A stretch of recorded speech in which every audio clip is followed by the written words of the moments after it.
Oh, tingnan nyo mga buddy. Sobrang sasarap ng pagkain na sa harapan ko ngayon. Siguradong mapapasabak na naman tayo ngayon sa matinding mukbangan. May fresh buko pa. So kakakuha lang daw nito kahit sigurado akong sariwang-sariwa pa ito. Tingnan nyo, magalaw pa yung mga sea urchins. At siguradong masarap din tong sukang to. At syempre, kailangan mo nang hugasan ang salwaki bago kainin. At ayan na, malinis na. Ito na. Nako, sobrang sarap nito. At habang hinihintay nating matapos linisin ang mga salwaki, itong oyster muna ang unahin natin. Amuyin muna natin. Nako, ang bango. Tingnan nyo mga buds. Nako, tululaway ka dito. Focus muna natin sa camera. Yan. Whoop, unang kagat. Sobrang sarap. Nako, siguradong mapaparami ako nito.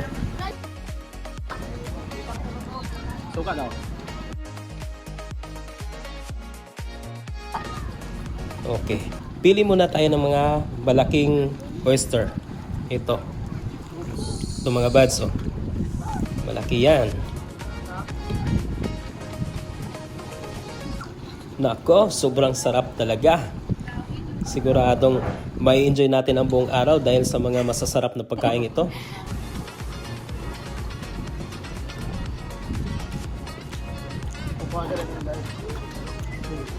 Another one.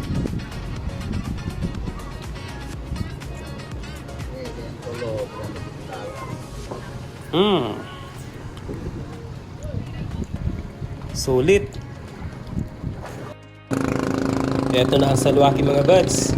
Kailangan lang lagyan ng suka bago ito kainin.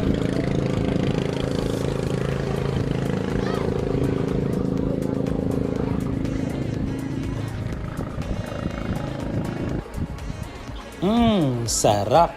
Siguradong hanap-hanapin nyo ito pag natikman nyo ito. Kuha muna tayo ng malaking salwaki. Ayan. Lagyan muna natin ng suka. Sobrang sarap din ang suka nito guys. Siguradong may enjoy mo talaga yung pagligo mo sa dagat. Lalong-lalo na pag may ganitong mukbangan na fresh na mga seafoods. Katulad nito. Oh. Yummy. Nakaakatakam. Wow. Sarap.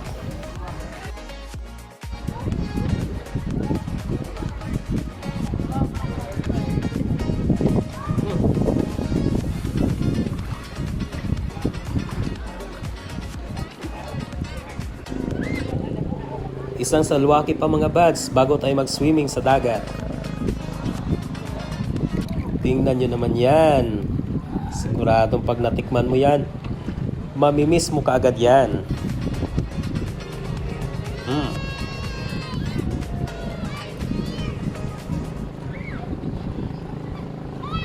Hanggang dito na lang yung video natin mga buds. Maraming salamat sa inyong panonood.